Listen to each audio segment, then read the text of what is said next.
Hujambo? Mzuri sana. Labda tu tuambie unatoka region gani? Na assembly yako ni gani, na ibada ya leo unaiona aje? Ni mwanzo mzuri wa kazi ya Kibisu ama unaona namna gani? Asante sana. Mimi kwanza kwa majina ni Reverend Pastor Brighton Silingi, nikiwa na hudumu kule Gashe region, nikiwa Jerusalem Assembly.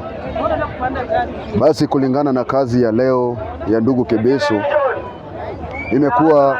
imeanza vizuri kwa sababu nimeona watu wamejitolea na mwanzo wake umedhihirisha ya kwamba kazi yake itakuwa mzuri hadi mwisho.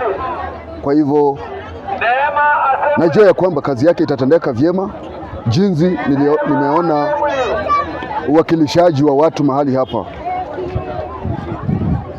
Asante sana. Labda tu inasemekana kuwa Kibisu alikuwa youth region na alisaidia vijana wengi.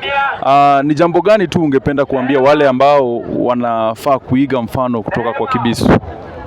Okay, ningependa kusema ya kwamba Kibisu kama mimi personal nimemjua kwa muda mrefu akitenda kazi ya youth region, na hakika kazi yake imekuwa kazi mzuri.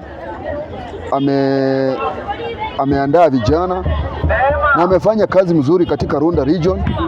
Mpaka wakati huu hakuwa mtu alikuwa mtu ambaye alikuwa anahimiza vijana kwa hii kazi.